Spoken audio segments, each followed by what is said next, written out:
Chapter 525. Yes, Harold's father quickly explained, this is the life insurance that my dad bought for her when he was still alive in order to leave a way out for the future generations. After that, Harold's father also said, why don't you analyze and do the calculations yourself? How many more years could my mother possibly live when she is already so old? I think that she can only live for another 3 to 5 years at most.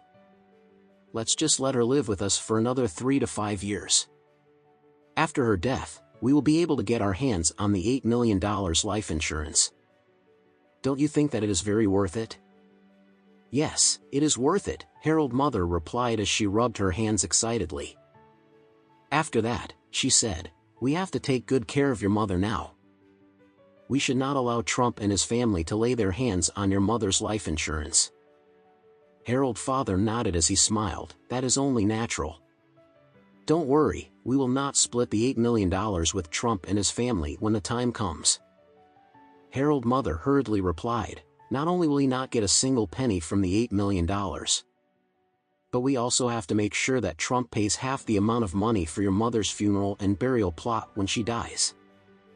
At this time, Harold's father subconsciously replied, the old lady has already severed all ties with him. Do you think that he will willingly pay the money for her funeral and burial? Are you stupid? Harold's mother could not help but burst out immediately. The old lady might have already broken off all relations with him verbally, but it does not have any legal effect at all.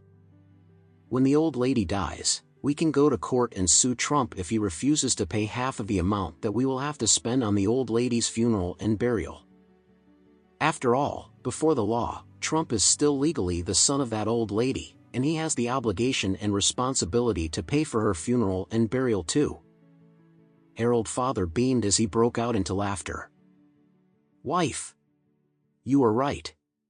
At that time, we certainly have to ask Trump to come out with half of the money for the expenses incurred. You are still the smarter one between the both of us, darling. Ha ha ha. Harold's mother was very proud of herself and grinned as she said, the two fools, Trump and Elaine, are always trying to play with us, but how could they possibly be our opponents? As soon as her voice fell, a young real estate agent who was dressed in a small suit came over before asking politely, hello, are you Mr. and Mrs. Richard? Yes, yes, yes, Harold's father replied as he nodded hurriedly. You must be the real estate agent from the Lennox Real Estate Company, right? That's right, the young girl replied with a smile on her face. Sir, madam, I have already made an appointment with the owner of the villa, she is already waiting for us. We can go in and take a look around the villa now. Okay, Harold's father nodded before he replied, let's go over and take a look, then.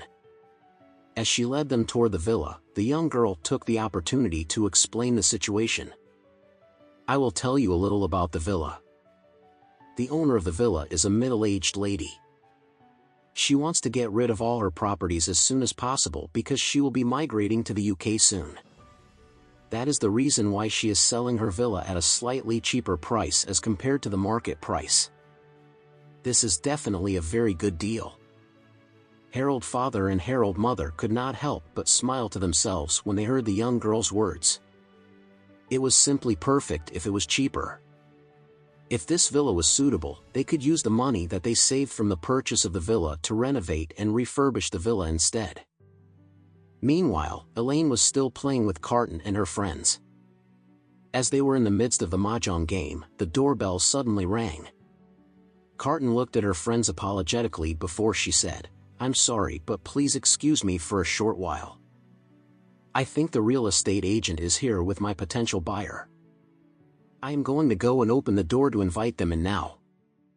Then, Carton stood up before she walked toward the entrance and opened the front door. When Carton saw the real estate agent standing at the front door with a middle-aged couple, she knew that these were the potential buyers who had come here to take a look at her villa today.